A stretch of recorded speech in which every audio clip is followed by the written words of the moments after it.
So after the failure of first round table conference, second and third round table conference, of course, second round table was in a way was moderate. Gandhiji went and attended it. But after these round table conferences and the wide gap between British and Indian National Congress, again the renewal of civil disobedience movement happened. That is, after the failure of the talks at the second session of the round table conference, Gandhiji came back to India. So why I have limited my reference here only to second table, because third round table was anyway not attended by Congress. So when the talks at second round table conference were failed, and the Great Depression of 1930s in the world had hit the farmers in India. So second round table conference was a failure, and what happened? By this time, even during the world was facing Great Depression. That means a great economic crisis started throughout the world, starting with United States of America economically collapsing its industrial sector and all such things. As America's economy was dominant over those days in world, when American economy collapsed, even the world economy got affected through it, and it also hit India naturally. And the farmers, who are the major people of who are contributing majorly to the production side, they also were affected in India. And Gandhiji sought an interview with the Viceroy Wellington. So, due to the economic crisis in India and the problems faced by the farmers, Gandhiji thought that he should meet the Viceroy, and so that he could help the farmers to an extent. But the interview was refused. But no, the British Viceroy has refused to give to meet Gandhiji, and now Congress party was left with no option. The Congress passed a resolution for the renewal of the civil disobedience movement, and on January 4th, 1932, Gandhiji was arrested. So this is how again the movement has begun once again.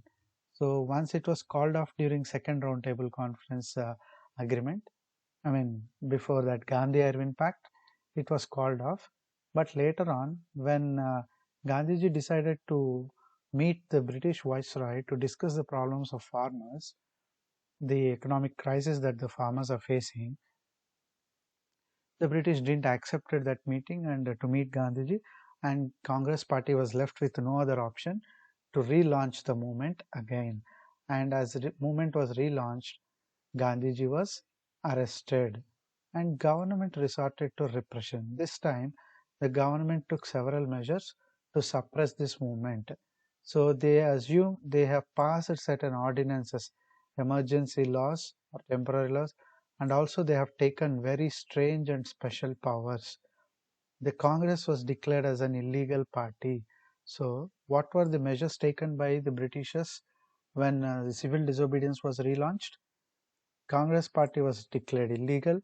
The British introduced several ordinances and assumed special powers, and Congress leaders were arrested. Their properties were seized to make these people financially weakened so that they will not participate in movement. They have even seized that properties. Communalism was fanned. That means the British provoked the communalism. That means disturbances between the various religions. So this was all done by Britishers. Gradually, the civil disobedience movement lost its force. So with such brutal measures, when leaders were kept in prison, Congress was not allowed to, as not like a legal party, and communal violences was taking place in the country, and leaders' properties were confiscated. Because of all these things, civil disobedience movement became leaderless. So even the main leader Gandhiji and even the local leaders, everybody were arrested, and their financial strength was broken. So with all such brutal measures, civil disobedience movement became leaderless, and nobody could strongly take the movement further.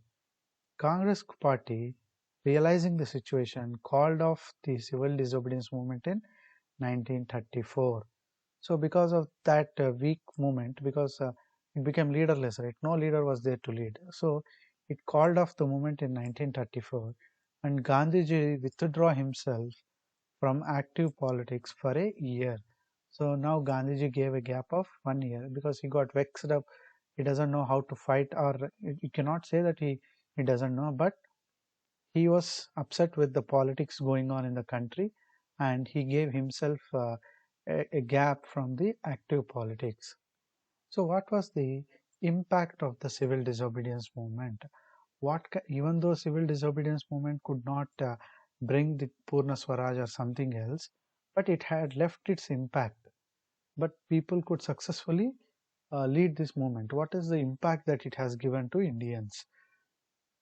As you know that it did not succeeded because they want immediate freedom was the goal of this civil disobedience movement, which didn't happen. So, but it played a significant role by deepening the social roots of freedom of struggle. So it could take this sentiment of freedom struggle much more deeper into people's mind. That was a major achievement. The importance can be summed up as follows. That is, it caused a tide of patriotic fervor in the country. So what do you mean by patriotic fervor? That means a very intense feeling. So patriotism means devotion to one's own country. So a tide means this was just exaggeration of the thing. That means not exaggeration. You can call it like it's a kind of representation that a great deal of patriotism. That means devotion to one's country was instilled in the people's mind, and this made the government not to run in a peaceful manner. Every day, here or there, people come out, they do hartals, they do rallies, all such things. They made all the administration to focus on the activities carried out by the freedom fighters. Government was busy in exploiting the resources of India and all, but now they could easily divert Britishers to not have peace of mind. That was somehow successful with the civil disobedience movement. The government withdrew the ban on the Congress in June 1934. So the amount of pressure that it received from people made the government of the British government in India to lift the ban. They declared it as illegal, right? So that illegal ban, I mean, that ban was lifted in 1934. The suspension of the movement did not mean that people had abandoned the struggle for freedom. So when in 1934, when movement was called off by Congress party, that doesn't mean that they were giving up the cause. They just wanted to give a gap and just wanted to try again, but they wanted to come up again. So that doesn't mean that people were convinced to give up fighting for freedom. So it doesn't mean that. So it instilled finally more devotion towards country. The civil disobedience movement widened the base of the freedom struggle. So if you take the course of struggle, coming to this what you call non-cooperation, then coming to civil disobedience, the number of people participating in the movement has increased. That is meant by increase in the base of freedom struggle. Number of sections of people joining the movement increased, like social groups like merchants and shopkeepers, farmers, tribals, workers in different parts of the country. They mobilized for the Indian national movement. So such was the impact of this national movement. It could bring many more sections into its movement. So the other achievements or the other impact was it made people understand the significance of principles of non-violence. So Gandhiji could take these principles of non-violence very deeply into people's mind. They understood that somehow the British can be handled with these non-violent principles. Even though on the other hand they were suppressing people by arresting, by wherever possible they were just opening fire and all, still people could retain these non-violent principles because it was yielding some kind of results for people, and people could resist violence. So this principles is helping was helping people could resist even violence. So to such an extraordinary state, people were driven by Indian National Congress and Gandhiji. So people were instilled with tolerance and courage. Even though on one hand they were doing lathi charge and they were keeping in prison, they were also trying to kill some people.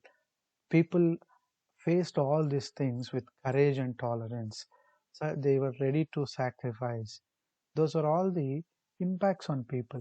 The movement also popularized new methods of propaganda. That means to lead the national movement, what are the methods they have to do? So new kind of methods are also designed in this. One is Prabhat Pheris. What is Prabhat Pheris? Hundreds of men and women went around singing patriotic songs in the early morning, became popular in towns and villages.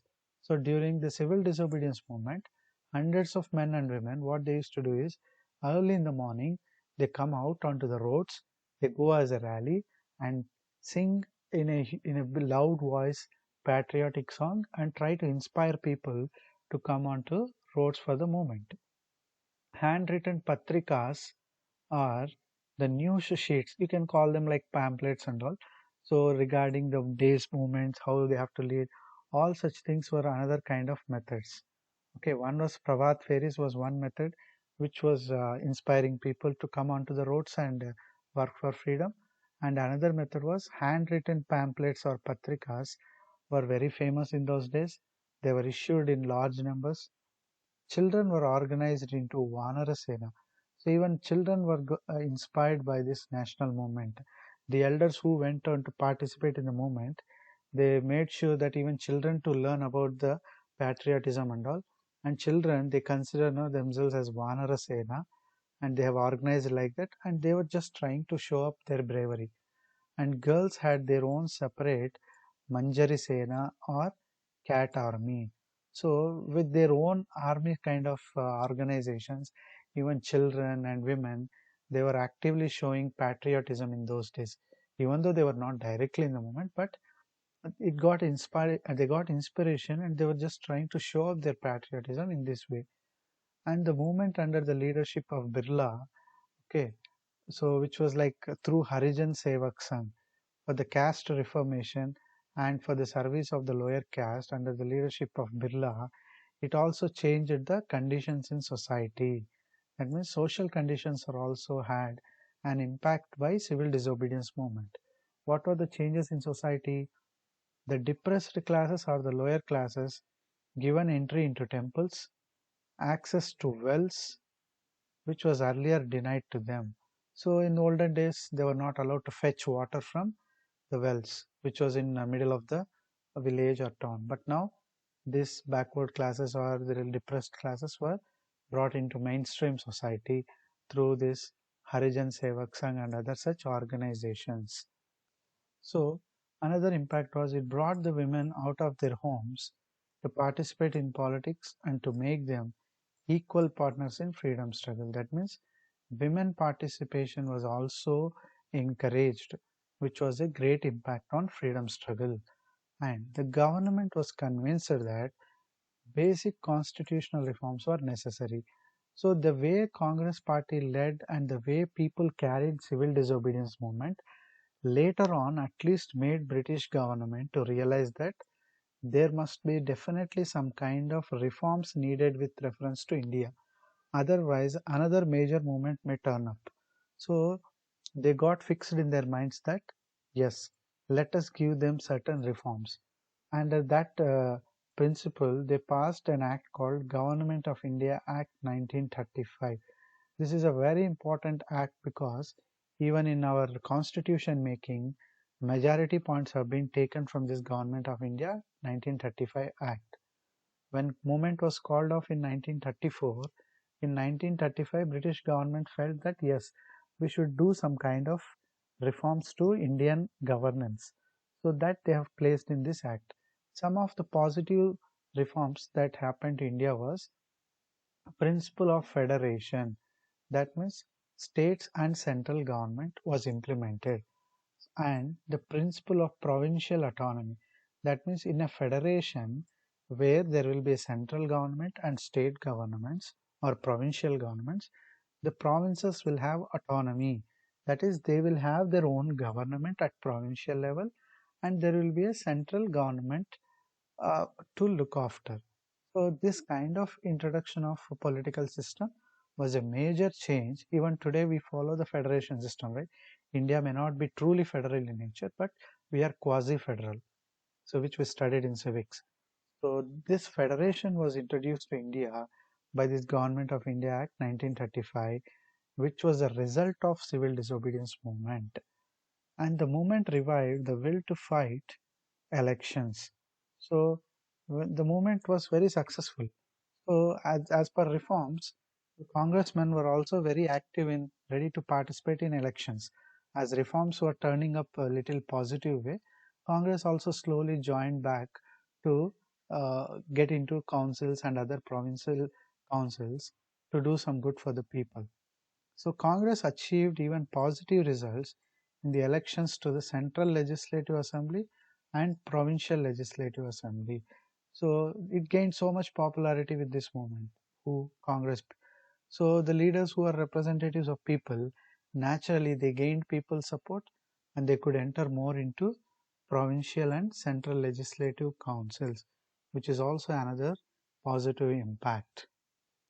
So in this freedom struggle, we have discussed about Gandhiji and others.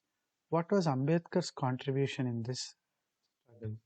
So he was popularly known as Baba Saheb, as one of the architects of Indian Constitution. I'm just giving an introduction about B.R. Ambedkar, which is, just remember for not for exam point of view, but just remember about his introduction. He was a champion of the depressed classes. He was well known as an economist, a politician, and a social reformer, and an eminent jurist. Jurist means he also practiced law. He was a social reformer because he was a champion. He was working for the upliftment of socially backward and socially depressed classes. He was also a politician by joining Congress party. He was also an economist, a person who studied about the financial situation and economies. And his efforts to eradicate social evils like untouchability and caste restrictions were remarkable.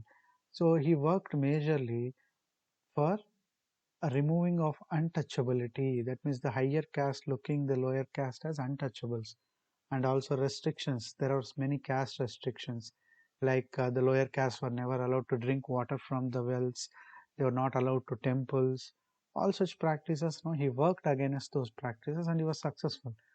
He fought for the rights of Dalits and other backward classes, socially backward. That means in society, certain class of people were not looked equally. So for these people, Ambedkar's commitment and work is very significant. He was also India's first law minister in the cabinet of Jawaharlal Nehru. So being an eminent jurist and also a major person in architect of the constitution, after getting independence, he was given the post of law ministry in independent India in Jawaharlal Nehru's cabinet. You can see in picture here Dr. Rajendra Prasad, Nehru and Ambedkar. Ambedkar taking oath as a law minister in Jawaharlal Nehru's cabinet. He was posthumously awarded Bharat Ratna. The highest civilian award in our country is Bharat Ratna, and posthumously means after his death he was awarded this highest civilian award. So Ambedkar, if you look at his childhood, he was born to Ramji Maloji Sakpal and Bhima Bhai Sakpal on April 1891 in Mau in Madhya Pradesh. So his parents were Maloji Sakpal and Bhima Bhai Sakpal. So he was born in a community which was very much backward. And his childhood days, Baba Saheb had to face caste discrimination. So in school, he was not allowed to sit with other children, higher upper caste children, and he was not allowed to, board trains and all with others. So that kind of discrimination he faced. Although he was able to attend school, he and other children, due to caste, were segregated and given little attention by teachers. Even the teachers in the school, they used to look this lower caste or depressed classes in a partial way. So they used to never bother about whether they're reading or not. They only looked after the higher caste children. And in 1908, he entered the Elphinstone College, which was affiliated to University of Bombay, becoming the first from his community to do so. So he was very active in education. So he got into University Elphinstone College, which was affiliated to University of Bombay, for his post-graduation studies. And then in 1912, he obtained his BA degree. Sorry, it was not post-graduation in Elphinstone College. He joined that college for his further education, and in 1912 he obtained his degree from economics and political science from Bombay University. So he finished his graduation also from this university, and he obtained BA degree. And 13 he moved to United States on a scholarship awarded by Gaikwad ruler of Baroda. So the way he was educating himself and he was developing himself was impressed by the ruler of Baroda, and he sponsored him with a scholarship. So he went to United States, and there he passed his MA exam. So that was his introduction. So on June 1915, in economics, he got his postgraduate degree. He also went to London for completion of his PhD in economics. And in the London School of Economics, he took a master's degree. So he did his second post-graduation degree from the prestigious London School of Economics. And in 1923, he finished his law studies and admitted to British bar as a barrister. That means he started his career as a lawyer or advocate. So at the British Bar of Association. While practicing law in the Bombay High Court, he tried to uplift the Dalits in order to educate them. So being a member from that depressed class community, and he understood how education has transformed his life. So he also thought his other fellow caste or Dalits or the depressed classes should get good education, and they also should get themselves uplifted. So what he did, he started working for them. He first organized an attempt to achieve was Bahishkrit Hitakarni Sabha to promote education and socio-economic improvement. So he started an organization called Bahishkrit Hitakarni Sabha. That means a organization which was established specifically for the goodness of the depressed classes. So what was this goals of this organization? To promote education among the depressed classes, socio-economic improvement, that means in society they have to compete with other classes and improvise themselves, and also the welfare of depressed classes. So for all such needs, he started Bahishkrut Hitakarani movement or Sabha. For the protection of Dalit rights, he started many periodicals like Mook Nayak, Bahishkrit Bharat, and Equality Janata. So periodicals are there; they are like occasional magazines and occasional editions of papers which used to inspire, like Mook Nayak, Bahishkrit Bharat, and Equality Janata. Later on, Baba Saheb was also appointed as Independent India's law minister, that we have discussed already. And he was also the chairman of Constitution Drafting Committee. So once India was set free, from 1946 only, India started making its own constitution. For that committee, he acted as a chairman. And also, Ambedkar emphasized the need to establish harmonious relations between all classes of society. So being law minister and also being chairman of drafting committee, he made sure that the constitution should create an equality environment for people in society. All classes were treated equally. In 1950, Baba Saheb converted himself into Buddhism. He found that Buddhism was a very genuine religion that does not discriminate anyone.